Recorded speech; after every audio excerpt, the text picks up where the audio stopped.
अभी इस क्लास में आपको बताऊंगा कि न्यूरोथेरेपी में हम पेट को कैसे डायग्नोज करते हैं, और जो पॉइंट जूम करने की जरूरत हो वो जूम भी करके बता देना।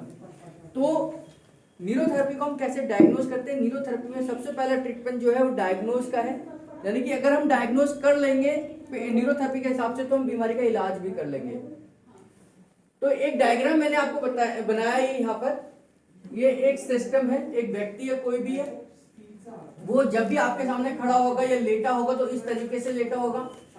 उसकी राइट साइड आपकी लेफ्ट साइड होगी, यानी कि मेरा ये लेफ्ट हैंड है और इनका ये राइट हैंड है।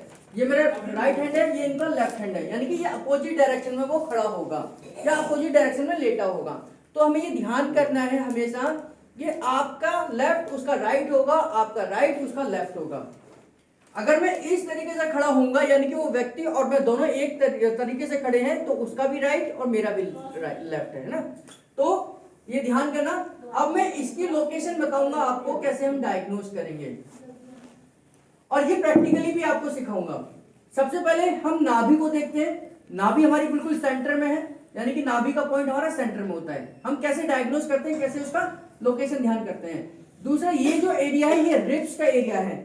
ये वाला एरिया ये रिब्स का एरिया है, जहां हमारी बोन्स खत्म होती है। रिब्स यानी कि हमारी पसलियों वाली जो बोन है वो खत्म होती है। ये हमारा रिब्स है इस तरीके से, ये हमारी नाभि है। बस ये चीजें हमें ध्यान करनी चाहिए। ये हमारी स्टेर्नम बोन है। स्टेर्नम बोन का मतलब होता है कि ये वाली हड्डी जहां खत्म होगी यहां से, तो स्टेर्नम बोन जहां खत्म होगी तो ये जो एरिया है, ये जो एरिया है, इस एरिया का नाम हमने क्या रखा है, पैंक्रियाज। हमने क्या रखा है, पैंक्रियाज। ध्यान से सुनना, इस एरिया का नाम, मैं एरिया का नाम बोल रहा हूं, मैं ऑर्गन का नाम नहीं बोल रहा हूं। इस एरिया में जितने भी ऑर्गन्स आएंगे उनको हम पैंक्रियाज ही बोलेंगे। इस एरिया में जितने भी नाम होंगे वो उनको हम पैंक्रियाज ही बोलेंगे।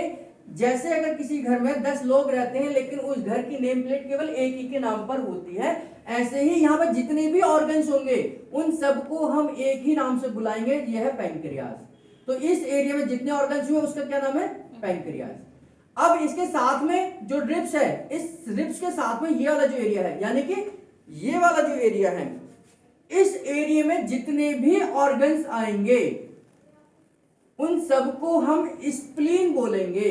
स्प्लीन यानी तिल्ली, क्योंकि इसमें तिल्ली भी आती है, यानी कि स्प्लीन का एरिया भी यही है। स्प्लीन भी इसी एरिया में रहती है, इस घर में रहती है, तो उसके नाम पर इस एरिया का नाम हमने स्प्लीन रख दिया। हम दूसरी तरफ बात करते हैं, इधर की तरफ, यानी कि इस तरफ, यानी कि रिब्स के इस तरफ के एरिया की बात कर रहे हैं। तो इस एरिया को कैसे हम फिजिकली चेक करेंगे ये भी मैं आपको बताऊंगा। तो इस एरिया का नाम हमने गॉल ब्लैडर का नाम रख दिया है। गॉल ब्लैडर के नाम पर इस एरिया का नाम रख दिया है। इसमें जितने भी ऑर्गन्स होंगे ये आपको बताऊंगा प्रैक्टिकल में। तो इस एरिया को हमने क्या रखा, हमारा गॉल ब्लैडर का एरिया। अब पैंक्रियाज यानी कि ये एरिया से लेकर नाभि तक, ये दो हिस्सों में हम बांटेंगे। पहला हिस्सा हमारा ये वाला एरिया है, पहला हिस्सा हमारा ये वाला एरिया है। इस एरिया को हम क्या नाम देते हैं, उसका नाम है गैस ओनली। न्यूरोथेरेपी में कुछ कोड लैंग्वेज है, मैंने यहां लिखी हुई है कोड लैंग्वेज, ये भी मैं आपको बताऊंगा अभी।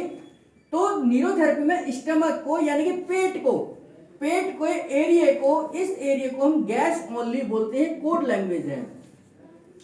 इस एरिया से नाभि तक के एरिया को, इस एरिया को जहां से गैस ओनली का एरिया खत्म होगा वहां से नाभि तक के एरिया को हम बोलते हैं गैस आई। यानी कि गैस आई का मतलब है कि हम इंटेस्टाइन की बात कर रहे हैं, चाहे वो स्मॉल इंटेस्टाइन हो चाहे वो लार्ज इंटेस्टाइन हो, दोनों के लिए न्यूरोथेरेपी में एक ही कोड लैंग्वेज है, गैस आई।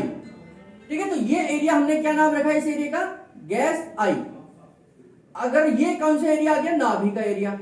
नाभि से अगर हम नीचे की तरफ बात करें, इस एरिया की नाभि से अगर मैं, ये नाभि है, इस एरिया की बात करूं, इस एरिया की जहां मैंने हाथ रखा हुआ है, तो फीमेल्स के अंदर ये यूट्रस का एरिया है, मेल के अंदर इसमें प्रोस्टेट का एरिया आ जाता है ना, लोअर एब्डोमेन जिसको बोलते हैं हम।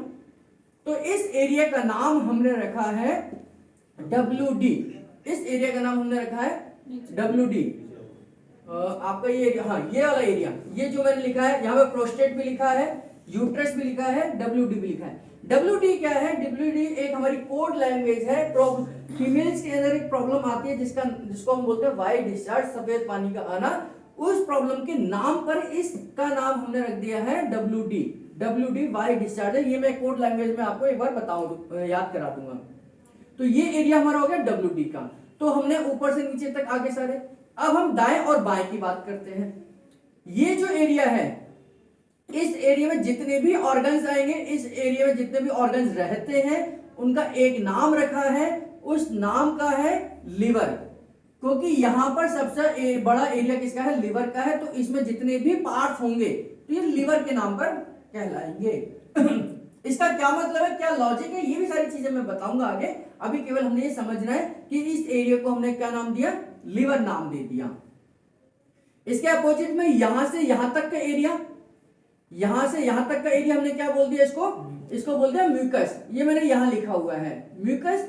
कोई ऑर्गन का नाम नहीं है, लेकिन यहाँ म्यूकस सबसे ज्यादा बनता है और बनना भी चाहिए एक नॉर्मल मात्रा में। तो इस एरिया का नाम हमने म्यूकस का नाम रख दिया है, क्योंकि ये हमारी कोड लैंग्वेज है।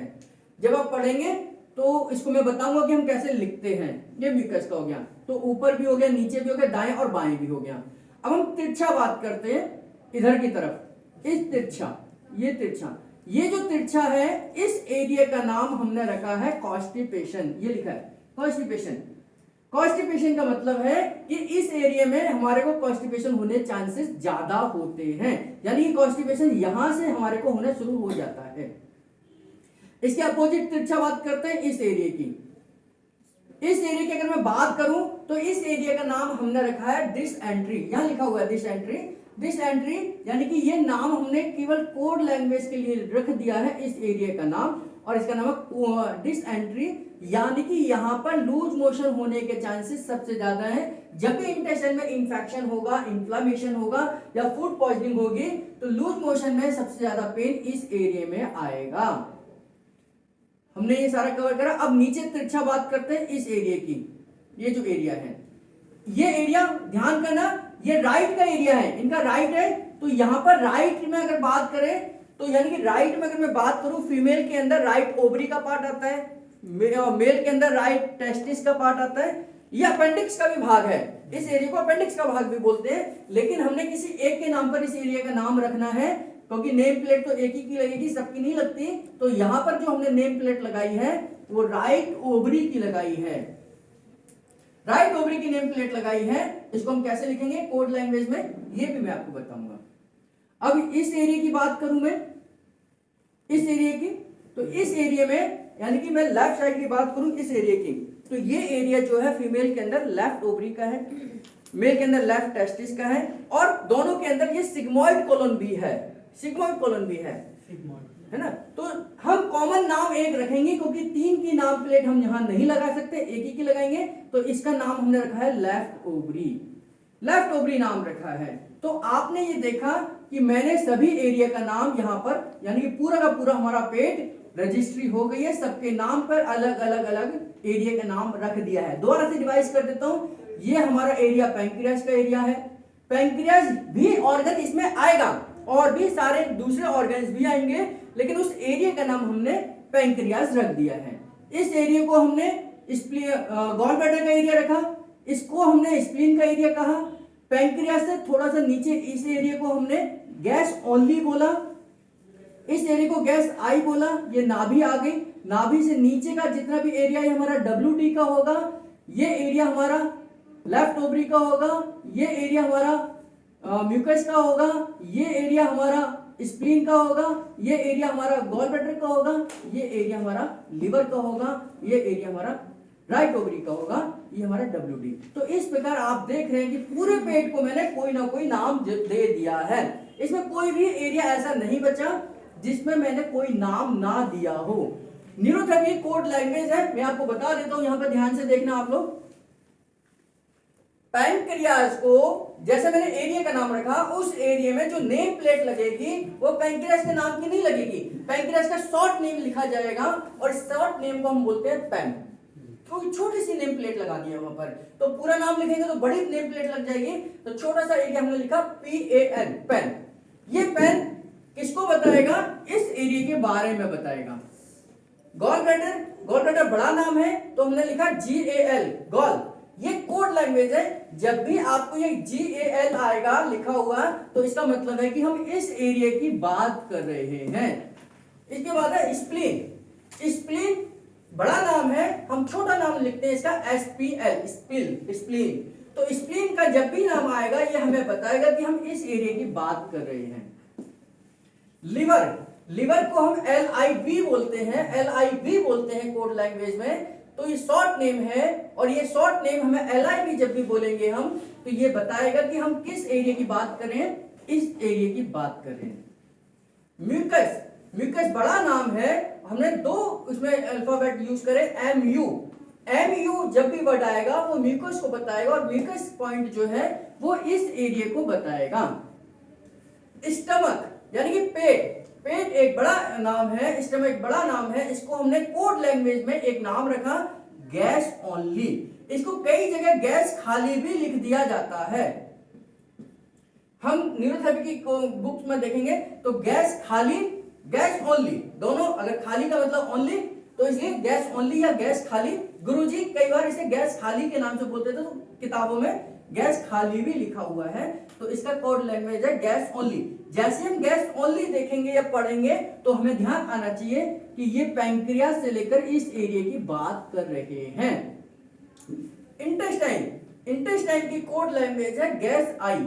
जब हम गैस आई वर्ड बोलेंगे तो चाहे वो स्मॉल इंटेस्टाइन हो, लार्ज इंटेस्टाइन हो, तो गैस आई हम जब भी बोलेंगे तो ये गैस ओनली से नीचे नाभि तक के एरिया को गैस आई बोला जाएगा। राइट ओवरी या राइट टेस्टिस, मैंने बताया था कि इस कोड लैंग्वेज को यानी कि राइट ओवरी या राइट टेस्टिस ये वाला जो एरिया है इसके कोड लैंग्वेज को हम राइट ओवरी बोलते हैं, लेकिन इसको शॉर्ट फॉर्म और कर देते हैं RTOB लिखते हैं, RT.OB यानी कि RT का मतलब राइट, OB का मतलब ओवरी। तो राइट RTOB का मतलब जब भी RTOB लिखा जाएगा तो हम इस एरिया की बात करेंगे। लेफ्ट ओवरी या लेफ्ट टेस्टिस, लेफ्ट ओवरी या लेफ्ट टेस्टिस LTOB लिखा जाएगा। LTOB हम बोलते हैं, लेफ्ट ओवरी बोलते हैं। LTOB का मतलब है कि हम इस एरिया की बात कर रहे हैं। ये एरिया कवर करेगा, ना कि ये केवल राइट ओवरी की बात करेगा। ये हमेशा केवल ना अपनी बात करेगा, अपने परिवार की सबकी बात करेगा। जो व्यक्ति के नाम पर राशन कार्ड बनेगा उसका मतलब है कि उस पूरे परिवार को ही खाना मिलेगा, केवल उस व्यक्ति को नहीं मिलेगा। तो ऐसे ही जब भी हम बात करेंगे इस एरिया की तो हम लेफ्ट ओवरी की बात करेंगे। लेफ्ट ओवरी का मतलब इस एरिया में जितने भी ऑर्गन्स होंगे उनको स्टिमुलेट करेंगे। ठीक है। यूट्रस, यूट्रस या प्रोस्टेट, यूट्रस या प्रोस्टेट यानी कि फीमेल के अंदर यूट्रस और मेल के अंदर प्रोस्टेट, यानी कि इस एरिया में जितने भी लोग होंगे उनको एक नाम दिया है, उसको नाम है WD। मैंने अभी आपको बताया था कि फीमेल्स के अंदर वाइट डिस्चार्ज की प्रॉब्लम होती है, एक कॉमन नाम ले लिया हमने WD। हम WD ही हमेशा बोलेंगे इस एरिया के नाम पर। यहाँ जितने भी पार्ट्स हैं उसको हम WD ही बोलेंगे। कभी हम बोलते हैं WD एरिया में पेन है तो इसका मतलब ये है कि इस एरिया में पेन है।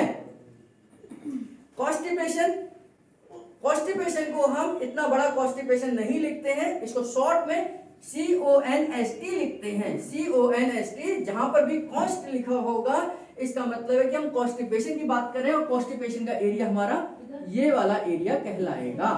तो ये कोड लैंग्वेज है न्यूरोथेरेपी की, क्योंकि न्यूरोथेरेपी को समझना है तो कोड लैंग्वेज को समझना है। इसके बाद डिसएंट्री, डिसएंट्री एक बड़ा वर्ड है तो डिसएंट्री को शॉर्ट करा DYST।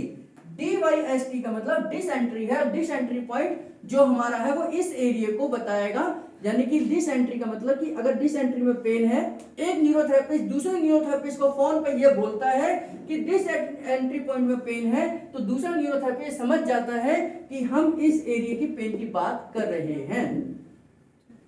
थाइमस, थाइमस जो है हमारा ये भाग है, यानी कि थाइमस एक हमारी ग्लैंड है जिसको हम डायग्नोस पे कम, फंक्शन पे ज्यादा स्टिमुलेट करते हैं। तो इस तरीके से मैंने आपको पूरे पेट के डायग्नोस के बारे में बताया कि पूरा पेट की कैसे रजिस्ट्री करी है, पूरे पेट को हमने कैसे डिवाइड करा है। और थाइमस का मैंने बताया शॉर्ट लैंग्वेज हम TH लिखते हैं। TH जब भी लिखा होगा इसका मतलब कि हम थाइमस को स्टिमुलेट करना चाहते हैं। 4th थाइमस लिखा होगा, 4th लिखा होगा, 6th थाइमस लिखा है तो 6th लिखा होगा, तो इसका मतलब है कि हम थाइमस को बता रहे हैं। एक अगला पॉइंट हमारा थायराइड का है। थायराइड आपने सुना होगा, हाइपोथायराइड, हाइपरथायराइड। तो थायराइड जब भी लिखा होगा तो उसकी कोड लैंग्वेज है THRD। THRD जब भी लिखा होगा तो हम थायराइड को स्टिमुलेट करना चाहते हैं, यानी कि हम थायराइड ग्लैंड को स्टिमुलेट करना चाहते हैं। एक आता है मेडुला। मेडुला एक बड़ा नाम है, ये न्यूरोथेरेपी की कोड लैंग्वेज है, इसको बोलते हैं MED, मेड। MED जब भी लिखा होगा उसका मतलब हम मेडुला पॉइंट देना चाहते हैं। मेडुला पॉइंट हमारे 12 क्रेनियल नर्व को स्टिमुलेट करने का एक तरीका है। 12 क्रेनियल नर्व जो हमारी ब्रेन का एक पार्ट है, जब हम नर्वस सिस्टम को पढ़ते हैं तो नर्वस सिस्टम में हमारा सेंट्रल नर्वस सिस्टम आता है, हमारा पेरिफेरल नर्वस सिस्टम आता है। तो इस सेंट्रल नर्वस सिस्टम में हमारे दो पार्ट आते हैं, एक ब्रेन का पार्ट आता है, एक स्पाइन का पार्ट आता है। ब्रेन में हमारी क्रेनियल नर्व आती हैं, उन क्रेनियल नर्व को स्टिमुलेट करने का काम न्यूरोथेरेपी में मेडुला का काम करता है। उन उसको हम MED बोलते हैं, और हर नर्व को हम स्टिमुलेट कर सकते हैं। ये हम प्रैक्टिकल क्लास में सीखेंगे कि न्यूरोथेरेपी में क्रेनियल नर्व को स्टिमुलेट करने का काम मेडुला पॉइंट करता है। तो इस प्रकार से हमने कुछ कोड लैंग्वेज समझी है, कैसे डायग्नोज करेंगे आइए प्रैक्टिकल क्लास में हम देखते हैं। तो अभी हम प्रैक्टिकल देखते हैं। ये स्टमक है, ये पेट है पूरा, जो मैंने वहां बनाया था, और मैं एक डायग्राम आपको उसी तरीके से बनाऊंगा। ये मैंने एक इस तरीके से लाइन खींची थी और ये इस तरीके से मैंने वहां पर डायग्राम बनाया था। ये इनकी स्टर्नम बोन है। अगर मैं इस पॉइंट से ऊपर जाऊंगा थोड़ा सा भी तो ये यहाँ हड्डी आ जाएगी, ये हड्डी है इनकी। तो इस एरिया से हमारा डायग्नोस शुरू होगा। ये नाभि है, ठीक है। मैंने यही बताया था कि इस पॉइंट से लेकर इस पॉइंट तक हम ऐसे डायग्नोस करते हैं। अब आप ध्यान से देखना, क्योंकि ये फिर आप जैसे जैसे समझते जाएंगे आपको ध्यान आता जाएगा। स्टर्नम बोन से ये जो एरिया है, ये एरिया हमारा पैंक्रियास का है, यानी कि इस एरिया को हमने जो रजिस्ट्री करी है वो पैंक्रियास के नाम पे करी है, ठीक है। ये नाभि है हमारी, नेवल हो गई, एन हो गया। यहां से लेके यहां तक हम दो भाग में इसको बांटेंगे। इस रजिस्ट्री को, इस एरिया को दो भाग में रजिस्ट्री करेंगे। पहला एरिया हमारा इस तरीके से ये हमारा बना, और ये एरिया हमारा स्टमक का, जो हमने न्यूरोथेरेपी की कोड लैंग्वेज में गैस ओनली बोला है, गैस ओनली बोला है। यहां से लेके यहां तक का एरिया हमारा गैस आई है, GI। ये हमारी स्मॉल इंटेस्टाइन और लार्ज इंटेस्टाइन को बताता है, ठीक है। अब यहां से जो हमारी नेवल है, नेवल से नीचे यहां तक, ये फीमेल के अंदर और मेल के अंदर। फीमेल के अंदर अगर हम बात करें तो ये यूट्रस का एरिया है, मेल की बात करें तो प्रोस्टेट का एरिया है, यूरिनरी ब्लैडर का भी एरिया है। तो इसको हम बोलते हैं WD। ये हमने कोड लैंग्वेज WD रखी। इस भाग को जो मैंने ये लाइन खींची, इसको बोलते हैं हम गॉल ब्लैडर। गॉल ब्लैडर में हम गॉल ब्लैडर को गॉल ब्लैडर बोलते हैं। इस एरिया का नाम गॉल ब्लैडर के नाम पर रखा, GAL बोलते हैं हम। इस एरिया को हमने स्प्लीन का नाम दिया, यानी कि तिल्ली का नाम दिया। इस एरिया की रजिस्ट्री जो हमने करी स्प्लीन के नाम पर कर दी। अब हम देख रहे हैं इस एरिया को। ये जो एरिया है ये म्यूकस का एरिया है। म्यूकस का मतलब है कि ये हमारा म्यूकस यहाँ इस एरिया में ज़्यादा बनता है, और मतलब बनना चाहिए, जो हमारे लिए फ़ायदेमंद है। नहीं बनेगा तो कॉन्स्टिपेशन हो जाएगी। नॉर्मल बनता रहेगा तो हमारे को कोई दिक्कत नहीं होगी, हमारी पेरिस्टाल्टिक मूवमेंट आगे बढ़ती चली जाएगी। ये एरिया हमारा होगा म्यूकस का एरिया। इसके अपोजिट हम इस एरिया की बात करें तो ये हमारा लीवर का एरिया है। इस एरिया की जो रजिस्ट्री है, यहाँ जितने भी ऑर्गन्स होंगे उनको हम बोलेंगे कि ये लीवर के एरिया में रहते हैं, ये लीवर के एरिया के अंदर में आते हैं। अब ये आप देखेंगे, ये एरिया जो है, ये एरिया हमारा, ये जो एरिया है हमारा डिसेंट्री का है, यानी कि यहाँ पर लूज मोशन होने के चांसेस ज़्यादा होते हैं।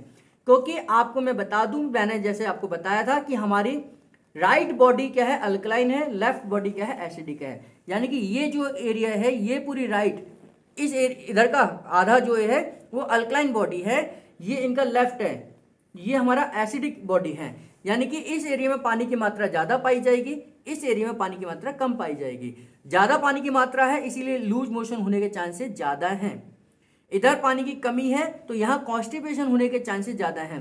जब भी कॉन्स्टिपेशन होगा तो इस एरिया में कॉन्स्टिपेशन होगा, इस एरिया में कॉन्स्टिपेशन कभी नहीं हो सकता मेडिकल साइंस के हिसाब से, ठीक है। तो ये हमारा डिसेंट्री का एरिया है।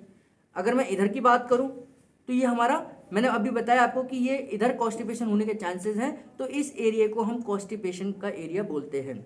यानी कि कॉन्स्टिपेशन की शुरुआत इस एरिया से शुरू हो जाती है।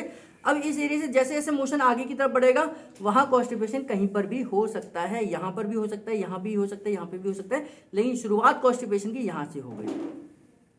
ठीक है, अब हम इस एरिया की बात करते हैं। ये जो एरिया है, ये एरिया फीमेल के अंदर लेफ्ट ओवरी है, मेल के अंदर लेफ्ट टेस्टिस है, तो हमने इसका लेफ्ट ओवरी रख दिया LTOB। ये हमारा एरिया है लेफ्ट ओवरी का, यानी कि इस एरिया की जो रजिस्ट्री है, यहाँ जितने भी ऑर्गन्स होंगे वो हमारे लेफ्ट ओवरी के नाम पर रजिस्टर्ड होंगे। यहाँ जितने भी, अब यहाँ पर आप लोग अगर जानते होंगे तो यहाँ सिग्मोइड कोलन भी आता है, टेस्टिस भी आती है, तो लेकिन इस एरिया का नाम लेफ्ट ओवरी का एरिया होगा। अगर हम यहाँ की बात करें, ये पेल्विक बोन है, ध्यान करना, ये पेल्विक बोन का भी यूज मैं आपको बताऊंगा। ये हमारा एरिया जो है वो हमारा राइट ओवरी का है, RTOB। अब इस एरिया में अपेंडिक्स भी आता है, इस एरिया में हमारी राइट टेस्टिस भी आती है, इस एरिया में हमारा सिग्मोइड, ये जो हमारा लार्ज स्मॉल इंटेस्टाइन और लार्ज इंटेस्टाइन के साथ जुड़ती है यहाँ पर, है ना। तो ये जो एरिया है, इस एरिया की जो रजिस्ट्री हमने करी वो राइट ओवरी के नाम पे करी। तो आपने ये देखा कि हमने ये पूरा का पूरा एरिया, ये पूरा स्टमक हमने रजिस्ट्री करती है, यहाँ पूरा अलग अलग ऑर्गन्स के नाम पर इस एरिया की रजिस्ट्री करती है। इसमें कोई भी ऐसा एरिया नहीं है जिसका नाम आपको ना पता हो। अब इसका क्या फायदा होता है, एक तो हम जब चेक करते हैं कि पेट के किस एरिया में दर्द है तो हमें पता चलता है। मान लीजिए आप मेरे से फोन पर न्यूरोथेरेपिस्ट हैं और आप मेरे से बात कर रहे हैं और यहाँ पेशेंट को पेन है आपके, तो आप मुझे फोन पे कहेंगे कि इनको लिवर वाले एरिया में दर्द है, तो मुझे फोन पे पता लग जाएगा कि आप इस एरिया की बात कर रहे हैं। आप मुझे फोन पे कहेंगे कि इनको लेफ्ट ओवरी वाले एरिया में पेन है, तो मुझे ध्यान आ जाएगा कि आप इस एरिया की बात कर रहे हैं। अगर आप कहेंगे कि इनको गैस आई में दर्द है, तो मैं समझ जाऊंगा कि आप इस एरिया की बात कर रहे हैं। तो ये कोड लैंग्वेज है, कोड लैंग्वेज में हमने पूरे पेट को, स्टमक को अलग अलग ऑर्गन्स के नाम पर बांट दिया। और एक्चुअल में भी ये ऑर्गन्स इसी लोकेशन में होते हैं। ऐसे नहीं कि लीवर मैंने यहाँ होता है और मैंने यहाँ लिख दिया कि हमारा स्प्लीन, हमारा जो तिल्ली है वो हमारी इधर होती है, मैंने यहाँ लिख दिया। एक्चुअल में उन ऑर्गन्स के नाम पर ही हमने उस एरिया का नाम रखा है कि वो वहाँ पर भी होते हैं, मतलब वहीं पर उसी लोकेशन में वो ऑर्गन्स होते हैं। लिवर इसी लोकेशन में होता है, राइट ओवरी इसी लोकेशन में होती है, लेफ्ट ओवरी इसी लोकेशन में होती है, प्रोस्टेट इसी लोकेशन में होता है, स्टमक हमारा इसी लोकेशन में होता है, पैंक्रियास इस लोकेशन में होता है, साथ में थोड़ा सा आगे की तरफ जाता है, हमारा गॉल ब्लैडर इसी लोकेशन में होता है। तो इस तरीके से उन एरिया का हमने वहाँ पर जो ऑर्गन पाया जाता है उसके नाम पर, और सभी ऑर्गन्स को हमने एक एरिया के नाम से डिवाइड कर दिया है। इस प्रकार से हम इसको स्टमक को डायग्नोज कर सकते हैं। अब कैसे डायग्नोज करेंगे तो मैंने पैंक्रियास को एक पॉइंट बनाया था, और पैंक्रियास को यहाँ पर पेशेंट से जब भी हम चेक करेंगे तो इस तरीके से हाथ रखेंगे, और आप पेट पर डायरेक्ट चेक नहीं करेंगे। मेल के ऊपर तो डायरेक्ट चेक करना ही चाहिए, फीमेल को कपड़े के ऊपर से ही चेक करेंगे, मेल को आप डायरेक्ट चेक कर सकते हैं पेट के ऊपर से। तो इस तरीके से हाथ रखेंगे और दोनों अंगूठों को मिलाकर स्टर्नम बोन के नीचे मैंने इनको हल्का सा प्रेशर दूंगा। हल्का सा प्रेशर देते ही अगर इनको पेन है तो इसका मतलब ये है कि इनको पैंक्रियाज में बहुत पेन है। मैंने हल्का प्रेशर दिया और पेन है, इसका मतलब कि पैंक्रियाज में बहुत पेन है। मैंने प्रेशर थोड़ा सा बढ़ाया, फिर पूछा आपको पेन है या नहीं है।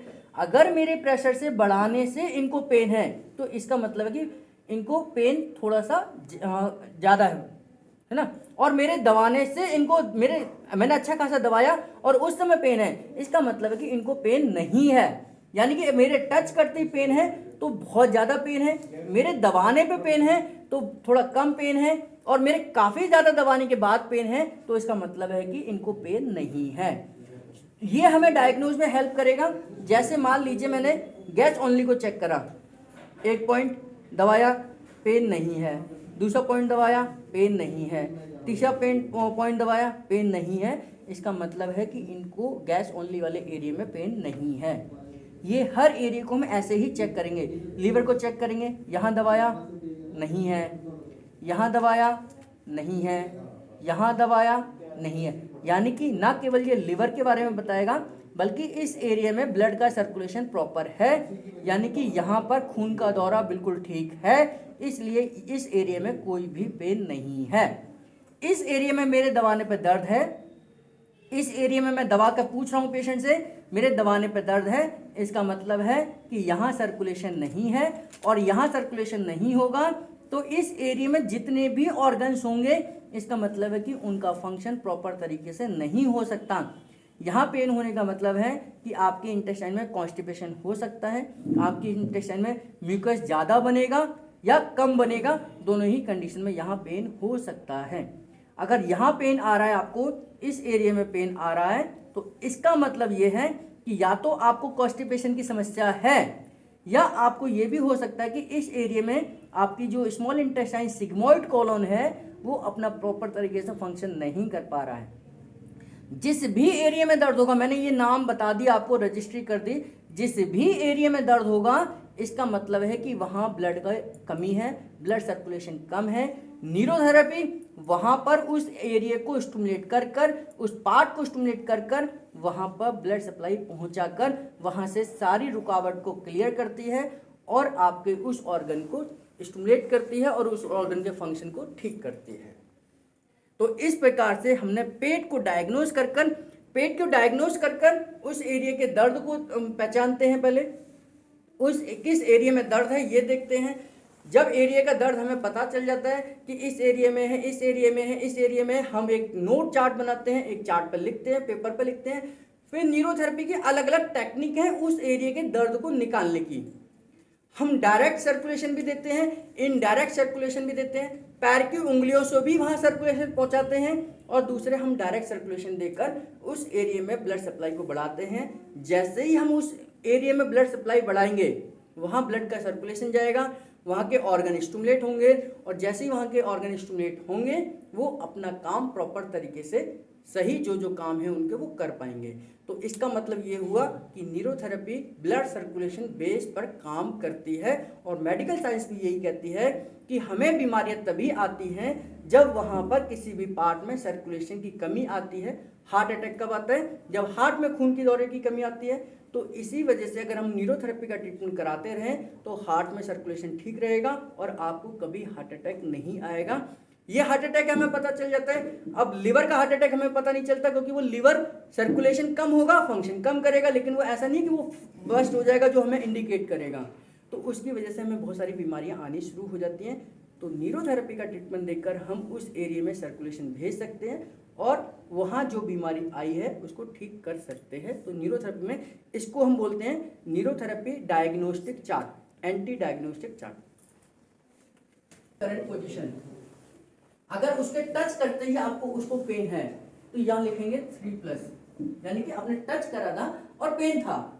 अगर उसको हल्का फुल्का आपने दबाया फिर पेन था तो फिर हम लिखेंगे 2+। अगर आपने बहुत ज्यादा दबाया था तब पेन था, इसका मतलब है 1+। ठीक है, और आपने दबाया लेकिन उसे पेन ही नहीं हुआ तो इसका मतलब कि उसे डेथ छोड़ देंगे, यानी कि इसको इस एरिया में पेन नहीं था। ऐसे लिस्ट बनाएंगे पॉइंट्स की।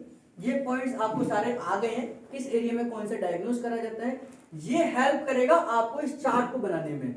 ठीक है, आपने पहले पैंक्रियास का पूछना है, फिर गॉलब्लैडर के बारे में पूछना है, फिर स्प्लीन के बारे में पूछना है, फिर लिवर के बारे में पूछना है। ऐसे आप एक चार्ट बनाएंगे, पेशेंट की उस दिन की कंडीशन क्या है ये तय करेंगे। फिर हम नेक्स्ट क्लास में इस एरिया के दर्द को हम कैसे निकालेंगे ये सीखेंगे। ठीक है, तो आज की क्लास में हमने सीखा कि हम कैसे डायग्नोज करेंगे पेट को कि किस एरिया में दर्द है, और नेक्स्ट क्लास में मैं बताऊंगा आपको कि इनका दर्द हम कैसे निकालेंगे। आज एक और पॉइंट सिखाऊंगा, मेडुला पॉइंट। आपको तो नहीं आ पाओ क्लास में प्रैक्टिकल में, मतलब यहाँ पर, तो उसको ऑनलाइन जरूर अटेंड कर लेना। तो ये सेम सिस्टम मैं ऑनलाइन में सिखाऊंगा, लेकिन उसमें पेपर पे बना के सिखाऊंगा। वीडियोस तो मैं भेज दूंगा उनको, लेकिन ये पेपर पे बनाकर सारा सिखाऊंगा। सिखाने में ऑफलाइन और ऑनलाइन में केवल इतना ही फ़र्क है कि उनको ऑनलाइन के तरीके से सिखाना पड़ता है, आपको ऑफलाइन के तरीके से पढ़ाना पड़ता है। सर उनका नंबर होगा आपके पास? हमारा अगला जो ट्रीटमेंट है, हमारा जो अगला पॉइंट है न्यूरोथेरेपी का, ये है मेडुला पॉइंट।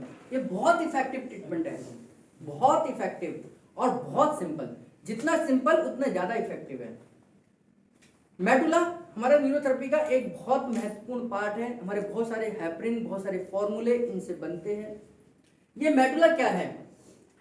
जब हम नर्वस सिस्टम एक चैप्टर है हमारा उसमें पढ़ेंगे तो एक मेडुला ऑब्लांगेटा एक आता है पार्ट। मेडुला ऑब्लांगेटा पार्ट वो पार्ट है जहां पर हमारी जो नर्व है क्रेनियल नर्व आती हैं वो क्रॉस होती हैं। क्रॉस का मतलब जैसे मेट्रो एक जंक्शन होता है, एक इधर से आती है इधर निकल जाती है, इधर से आती है इधर निकल जाती है, तो इस जंक्शन का जो क्रॉसिंग पॉइंट है वो हमारा जैसे यहाँ पर यमुना बैंक है, ऐसी शरीर के अंदर मेडुला ऑब्लांगेटा है। मेडुला ऑब्लांगेटा के अंदर से जो नर्व निकलती हैं, जो नर्व क्रॉसिंग होती है उनको बोलते हैं क्रेनियल नर्व। क्रेनियल, क्रेनियल का मतलब होता है खोपड़ी, जो हिंदी में इसको बोलते हैं कंकाल, कपाल, इसको बोलते हैं कपाल बोलते हैं क्रेनियल को। तो क्रेनियल नर्व है यानी कि वो नर्व जो खोपड़ी से निकलती हैं और वो 1 से लेकर 12 तक है। ये 1 से लेकर 12 तक है। जब हम नर्वस सिस्टम पढ़ेंगे तो इनका एक एक का नाम पढ़ेंगे, एक एक का नेचर पढ़ेंगे, सेंसरी है, मोटर है, मिक्स्ड है, इसका नेचर पढ़ेंगे। लेकिन अभी हम शुरुआत में केवल इतना पढ़ेंगे कि इनका मेन फंक्शन क्या है। मेडुला से निकलने वाली यानी कि क्रेनियल नर्व का मेन फंक्शन क्या है। 1 से लेकर 12 तक जो नर्व निकलती हैं इनको हम न्यूरोथेरेपी के उतने ही मेडुला देकर ठीक करते हैं। यानी कि अगर 1 नंबर की नर्व है जो उसको स्टिमुलेट करना है और उसका कोई फंक्शन नहीं हो पा रहा प्रॉपर तरीके से, तो हम उतने नंबर का मेडुला, न्यूरोथेरेपी में मेडुला पॉइंट, मेडुला ऑब्लांगेटा को ही स्टिमुलेट करने का तरीका है, केवल कोड लैंग्वेज है मेडुला। तो 1 नंबर की जो नर्व है उसका काम है हमारे सूंघने का, यानी कि जो हम स्मेल लेते हैं, जो मुझे पता लगता है कि ये आइसक्रीम है, ये अच्छी सुगंध है, ये कमल का फूल है, ये गुलाब का फूल है, ये जो मैं स्मेल ले रहा हूं इस स्मेल को ब्रेन तक पहुंचाने का काम हमारी 1 नंबर की क्रेनियल नर्व करती है। ध्यान से सुनना, कोई भी जैसे ये पंखा है, पंखा खराब है तो पंखा खराब 2 जगह से हो सकता है, या तो पंखा खराब है या इसकी इलेक्ट्रिसिटी खराब है यानी कि इसकी वायरिंग खराब है। तो जो वायरिंग का काम है ये मेडुला का है। यानी कि इसने तो सूंघा, नाक ने तो सूंघा, लेकिन नाक ने ब्रेन को नहीं बताया कि मैंने क्या सूंघा। अगर नाक ने सूंघा और ब्रेन को बताया तो ब्रेन उसे आइडेंटिफाई करता है कि मैंने क्या सूंघा। मैंने अच्छी सी चीज सूंघी है, मैंने कूड़ा करकट सूंघा है, मैंने मिठाई सूंघी है या कुछ भी सूंघा है। ये आपकी 1 नंबर की नर्व आपको बताती है कि आपने क्या सूंघा है। अगर आपकी स्मेल खराब हो गई है, आपको स्मेल ही नहीं पता चल रही है, कई लोग ऐसे मैंने देखे हैं वो आते हैं कि हम घर में कुछ भी बना लें, इनको तो पता ही नहीं चलता कि घर में बना क्या है ना। तो इसका मतलब है कि उनकी ऑल्फैक्टरी नर्व, यानी कि इसका नाम है, नर्व का नाम मैं नाम पर नहीं जाऊंगा ज्यादा डिटेल में। तो 1 नंबर की नर्व अगर काम नहीं करेगी तो आपको स्मेल नहीं आएगी। स्मेल को ठीक करने का, स्मेल को लाने का काम 1 नंबर की नर्व का काम है। तो ऐसे लेकर 1 से लेकर 12 तक है। इन 12 के फंक्शन अभी देखेंगे। और एक नर्व के कई फंक्शन भी हो सकते हैं, यानी कि एक नर्व 2-3 फंक्शन कर सकते हैं, लेकिन हम एक मुख्य फंक्शन को याद करेंगे और उस मुख्य फंक्शन पर ही हम काम करेंगे। जैसे प्रैक्टिकल में सिखाऊंगा आपको कि कैसे हम मेडुला देते हैं। तो 1 नंबर की जो नर्व है उसका काम है हमारी स्मेल को ठीक रखना, यानी कि हम जो कुछ भी सूंघ रहे हैं वो ब्रेन को बताएगी कि हमने ये सूंघा है, ब्रेन हमें बताएगा कि आपने क्या सूंघा है। आप उस पर उसी तरीके का रिएक्शन करेंगे। बेकार बदबू आ रही है तो आप वहां से भाग जाएंगे, खुशबू आ रही है तो वहां ठहरना पसंद करेंगे। 2 नंबर की जो नर्व है उसे हम ऑप्टिक नर्व बोलते हैं और ये हमारे को देखने का काम करती है। मैं जो कुछ भी देख रहा हूं, मैं आप लोगों को देख रहा हूं, इसका मतलब है कि ये जो इमेज मेरी ब्रेन में बनी, ये इस इमेज को ले जाने का काम ऑप्टिक नर्व करती है। ऑप्टिक नर्व उसको ले जाने का काम करती है। जो वो ले जाएगी तो ही ब्रेन उसको आइडेंटिफाई कर पाएगा कि मैंने क्या देखा।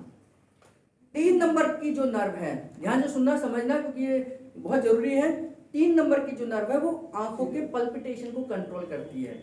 हम आंखों को झपकते हैं, अपने आप झपकते हैं, है ना, या आंखों की जो स्क्वेंट है, यानी कि मैं अगर यहां देख रहा हूं तो दोनों आंखों का जो एरिया है वो इधर ही होगा।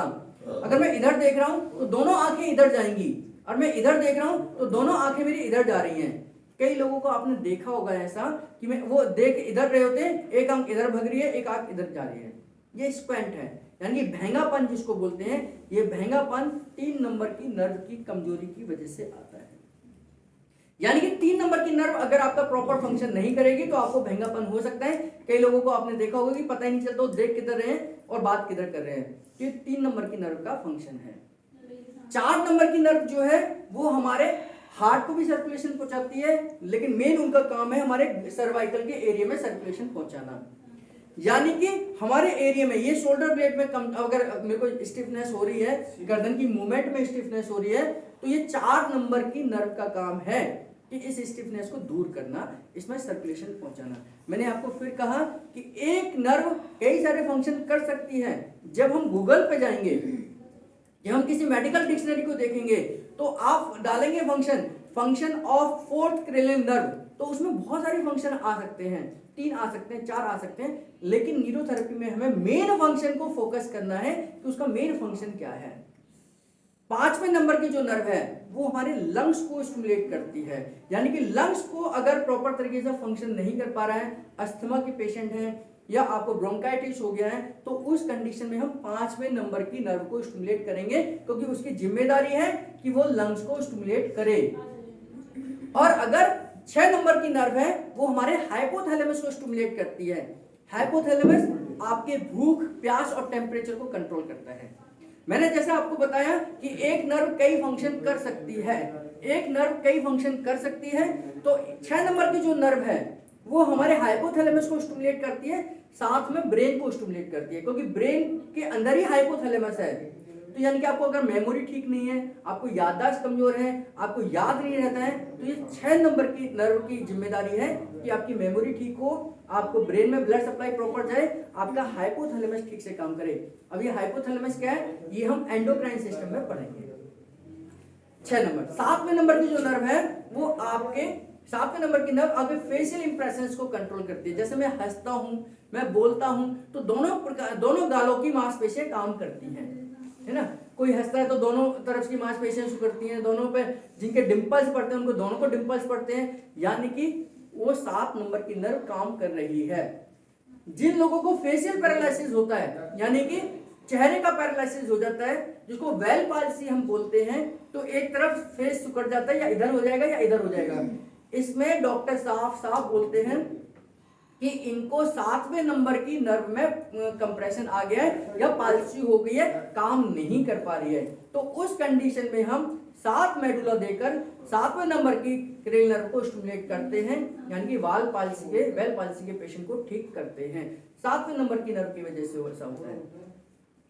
8वें नंबर की नर्व आपके कानों के फ्लूइड को कंट्रोल करती है, आपके कानों को ठीक रखती है, यानी कि आप जो सुन रहे हैं, मैंने चा बोला, आपने चा सुना, तो इसका काम है आपके नर्व जो इंपल्सेस को ग्रहण करती है, वो 8वें नंबर की नर्व इंपल्सेस को ग्रहण करती है, यानी कि आप जो बोलेंगे उसको इंपल्सेस को वो ग्रहण करेगी और ब्रेन को बताएगी कि उसने क्या सुना है। तो ये 8वें नंबर की नर्व है जो आपके इंपल्सेस को सुनने का काम, ब्रेन को पहुंचाने का काम करती है। साथ में इसका एक और फंक्शन है, क्योंकि ये नींद के लिए बहुत जरूरी है, यानी कि आपको नींद अच्छी आए उसके लिए सेरोटोनिन एक हार्मोन होता है, इसका बनना बहुत जरूरी है। तो न्यूरोथेरेपी में 8 मेडुला से 8 नंबर की नर्व से नींद को भी ठीक करा जाता है। चौथा, अगर आपको कान की वजह से चक्कर आते हैं, कई लोगों को कान में फ्लूइड हिलने की वजह से चक्कर आ जाते हैं, गिर जाते हैं, इसको एक मिनियर डिजीज का नाम दिया जाता है। मिनियर डिजीज जब भी लिखा होगा तो इसका मतलब कान का फ्लूइड हिल जाता है और आपको चक्कर आ सकते हैं, इसको भी हम 8 मेडुला से ठीक करेंगे। 9 नंबर, यानी कि 9 नंबर की जो नर्व है वो आपके गले को कंट्रोल करती है, गले में टॉन्सिल्स ना हो जाए, गला आपका प्रॉपर तरीके से काम करे, आप जो खा रहे हैं वो निगल जाए, गले में अटक ना जाए, ये 8वें नंबर की नर्व का काम है। 8वें नंबर की नर्व का काम है। तो 8वें नंबर की नर्व अगर प्रॉपर तरीके से काम करेगी तो आपको चबाने में, निगलने में कोई भी दिक्कत नहीं होगी, टॉन्सिल्स नहीं होंगे। 10वें नंबर की जो नर्व है, जो 10वें नंबर की नर्व है उसका नाम वैगस नर्व है, और उसको हमारे डाइजेशन को कंट्रोल करती है, यानी कि हमारे माउथ से लेकर, मुंह से लेकर, इसोफेगस से लेकर हमारे पूरे डाइजेस्टिव सिस्टम को कंट्रोल करती है हमारी वैगस नर्व, यानी कि 10वें नंबर की नर्व। और इसको हम 10 मेडुला से ही स्टिमुलेट करते हैं, 10 मेडुला से ही हम स्टिमुलेट करते हैं। 10वें नंबर की नर्व हमारे पूरे डाइजेस्टिव सिस्टम को स्टिमुलेट करने का काम करती है, चाहे वो गॉल ब्लैडर हो, चाहे वो लिवर हो, चाहे आपका इसोफेगस हो, स्टमक हो, इंटेस्टाइन हो, इन सबको स्टिमुलेट कर सकती है हमारे 10वें नंबर की नर्व। ये मेडिकल साइंस के हिसाब से मैं आपको बता रहा हूँ, केवल हम न्यूरोथेरेपी में इसका इस्तेमाल करते हैं, यानी कि 10 मेडुला देकर 10वें नंबर की नर्व को स्टिमुलेट करते हैं। 11 नंबर की नर्व जो है 11 नंबर की जो नर्व है वो हमारे शोल्डर की मूवमेंट को कंट्रोल करती है। मैं पूरा हाथ घुमा पा रहा हूँ, मैं ऐसे घुमा पा रहा हूँ, मैं ऐसे उठा पा रहा हूँ, तो जो मेरे कंधे की मूवमेंट है ये 11 नंबर की नर्व स्टिमुलेट फंक्शन कर रही है, तो इस वजह से मैं कंधे की मूवमेंट चारों तरफ से कर पा रहा हूँ। अगर ये मूवमेंट नहीं करेगी, ये नर्व काम नहीं करेगी, तो इस शोल्डर को ब्लड सप्लाई नहीं पहुंचाएगी और फ्रोजन शोल्डर आपको हो सकता है। फ्रोजन शोल्डर में 11 मेडुला की नर्व काम करती है। 12 नंबर की जो नर्व है, ब्रेन की जो 12 नंबर की नर्व है, क्रिलिन नर्व जो है, वो हमारे हिप्पोकैम्पस एक ब्रेन का पार्ट है। यहां एक वेव चलती है जिसकी वजह से हमारे केमिकल्स आगे बढ़ते रहते हैं। उन इंपल्सेस को कंट्रोल करने का काम हमारे 12 नंबर की नर्व करती है। अगर ये 12 नंबर की नर्व हिल जाएगी या काम नहीं करेगी तो आपको फिट्स जैसी बीमारी, एपिलेप्सी जैसी बीमारी आ सकती है। तो फिट्स, एपिलेप्सी जैसी बीमारियों को अगर आपको ठीक करना है तो 12 नंबर की नर्व को स्टिमुलेट करना पड़ेगा, यानी कि 12 मेडुला हमें देना पड़ेगा। तो 1 से लेके 12 तक हर नर्व का मैंने मेन फंक्शन बताया आपको। इसको हम उतने ही मेडुला देकर ठीक कर सकते हैं, उतने ही मेडुला देंगे और उस नर्व को स्टिमुलेट करेंगे। कैसे देंगे ये प्रैक्टिकल में बताऊंगा, और इससे आगे न्यूरोथेरेपी में क्या रिसर्च करी ये हम आगे देखेंगे। यानी कि 1 से लेकर 12 नंबर तक जो नर्व है उनका क्या फंक्शन है ये बताया आपको, और इनको हम कैसे स्टिमुलेट कर सकते हैं ये बताया, प्रैक्टिकली भी सीखेंगे। और इस 12 से लेकर हमने न्यूरोथेरेपी ने क्या रिसर्च करी ये मैं आपको नेक्स्ट उसमें बताऊंगा। तो आइए प्रैक्टिकली हम देखते हैं कि हम मेडुला को कैसे स्टिमुलेट करते हैं, क्रिलिन नर्व को हम कैसे स्टिमुलेट करते हैं। तो मेडुला कैसे देंगे ये ध्यान करिए।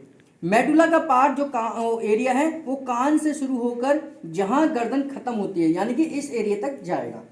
ये दोनों तरफ है, ये दोनों तरफ होगा। जैसे मैंने आपको बताया कि पैर में दिया जाएगा और दोनों तरफ दिया जाएगा, तो मैंने इस तरीके से दोनों तरफ पाउडर लगाया। पाउडर का काम केवल इतना है कि मेरे अंगूठा आराम से फिसले, कहीं अटके ना, इतना ही काम है। जब भी हम न्यूरोथेरेपी में ध्यान कर लीजिए, ये लॉजिक है कि जब भी हम किसी पॉइंट को दोनों तरफ देते हैं, राइट में और लेफ्ट में दोनों तरफ देते हैं या लेफ्ट में और राइट में दोनों तरफ दे रहे हैं, तो हम उस पॉइंट को हमेशा लेफ्ट से ही स्टार्ट करेंगे। हर पॉइंट को, चाहे हम जो भी पॉइंट दोनों तरफ दे रहे हैं वो आप आगे देखते रहेंगे, हम उसको लेफ्ट से ही स्टार्ट करेंगे। तो मेडुला भी हम लेफ्ट से स्टार्ट करेंगे। एक मेडुला कैसे देंगे, मैं पेयर में, मैंने बताया कि आपको पेयर में देंगे। तो एक मेडुला के इस तरीके से हाथ रखेंगे ऐसे, और ये गर्दन की सपोर्ट के लिए हाथ ऐसे रखेंगे दोनों आगे पीछे, ताकि गर्दन आपकी आगे पीछे ना जाए, अब ये स्थिर हो जाए। तो एक हल्का सा प्रेशर और 2, ये 1 और 2 जैसे मैंने दिया तो 1 पेयर हो गया, ये हमारा 1 मेडुला हो गया। फिर सेम मैं दूसरी तरफ दूंगा, 1 2, तो 1 पेयर यानी कि 1 मेडुला हो गया। यानी कि अगर इनको स्मेल की दिक्कत होती तो मैं ये 1 मेडुला देता, लेकिन क्या केवल 1 मेडुला देते ही इनको स्मेल आ जाती? नहीं आती। हम इस मेडुला को दिन एक बार में आधे मिनट के गैप में 3 बार देंगे। जब भी हम मेडुला का इस्तेमाल करेंगे तो कम से कम 3 बार तो देंगे ही देंगे। और अगर आपको केवल मेडुला से रिजल्ट चाहिए तो दिन में 3 बार देंगे, यानी कि सुबह दोपहर शाम देंगे, 3 दिन लगातार देंगे, यानी कि चौथे दिन आपको इसमें फर्क आना शुरू हो जाएगा, ये पक्का है। तो एक दिया, आधे मिनट का फिर रिपीट करूंगा, 1 1, क्योंकि हम इसको पेयर में ही काउंट करते हैं, ठीक है। अब मान लीजिए ये तो मैंने एक ट्रीटमेंट बताया कि आपको अगर स्मेल के लिए देना है तो आधे मिनट के गैप में 3 बार देंगे, दिन में 3 बार देंगे, और एट ए टाइम भी 3 बार देंगे। आधे मिनट के गैप में 3 बार देंगे, सुबह दोपहर शाम देंगे, और 3 दिन लगातार देंगे। तो इस तरीके से आप स्मेल पर काम कर सकते हैं। मैं सिखा रहा हूँ केवल मेडुला। अगर मान लीजिए इनको मुझे 5 मेडुला देने हैं लंग्स के लिए, तो कैसे दूंगा, 1 2 3 4 5, और फिर तुरंत राइट में 1 2 3 4 5, ये इनके लंग्स के लिए दिया है 5 मेडुला। आधे मिनट का फिर 5 दूंगा, आधे मिनट का फिर 5 दूंगा। अगर मान लीजिए 12 देने हैं, 12 मैंने बताया आपको ब्रेन के हिपोकैम्पस एरिया को स्टिमुलेट करने के लिए देते हैं, फिट्स के लिए देते हैं, एपिलेप्सी के लिए देते हैं। तो कैसे देंगे 12, 1 2 3 4 5 6 7 8 9 10 11 12, ठीक। सेम इधर देखिए, 1 2 3 4 5 6 7 8 9 10 11 12। तो ये 12 मेडुला नॉन स्टॉप दूंगा, दोनों तरफ दूंगा, तब जाकर ये 12 मेडुला कंप्लीट होगा। आधे मिनट का फिर रिपीट करूंगा, आधे मिनट फिर रिपीट करूंगा। तो इस तरीके से 12 मेडुला या जितने भी मेडुला देने चाहते हैं, मैंने एक एक मेडुला का फंक्शन बताया, एक एक नर्व का फंक्शन बताया। आप सर्वाइकल के पेन को देने चाहते हैं तो 4 मेडुला उधर दीजिए, 4 इधर दीजिए और 3 बार दीजिए आधे आधे मिनट के गैप में, सुबह दोपहर शाम दीजिए, रिजल्ट आपको मिल जाएगा। आप ये सेल्फ भी ले सकते हैं, खुद भी ले सकते हैं। इधर पाउडर लगाया, इधर पाउडर लगाया दोनों तरफ, तो पेयर में काउंट करूंगा तो 8 बार दूंगा तो मैं पेयर में 4 पेयर बन जाएंगे। 1 2 3 4 5 6 7 8, 1 2 3 4 5 6 7 8। तो यानी कि ये पेयर में अगर काउंट करूंगा तो 8 को तो 4 पेयर हो गए, यानी कि मैंने 4 मेडुला दिए हैं।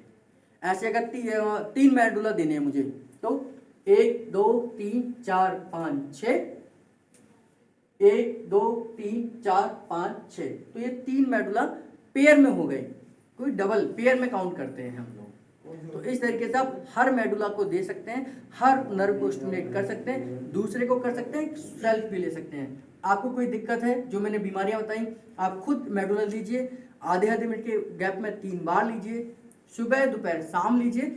इस तरीके से मेडुला के ट्रीटमेंट का आप इस्तेमाल कर सकते हैं। और आप और भी फंक्शन देखिए क्या क्या नर्व करती है हमारे काम। तो डालिए गूगल पे function of cranial nerve, function of cranial nerve, आपको गूगल पूरी लिस्ट दे देगा कि हमारी पहले नंबर की नर्व क्या क्या फंक्शन करती है, 2 नंबर की क्या करती है, 3 नंबर की क्या करती है, 12 नंबर तक हमारे सारे फंक्शन आपको पता लग जाएंगे। और उन 12 नर्व को हम उसी नंबर के मेडुला से स्टिमुलेट कर कर उन 12 के 12 फंक्शन को हम करा सकते हैं। मैंने आपको मेन बताया कि हमारी कौन सी नंबर की नर्व क्या काम करेगी। पेट को ठीक करने के लिए 10वें नंबर की नर्व का हम इस्तेमाल करते हैं, वैगस नर्व का। तो मेडुला पॉइंट कैसे दिया जाएगा, क्या फंक्शन करेगा, कैसे हम उसका इस्तेमाल कर सकते हैं, ये वीडियो में सीखा।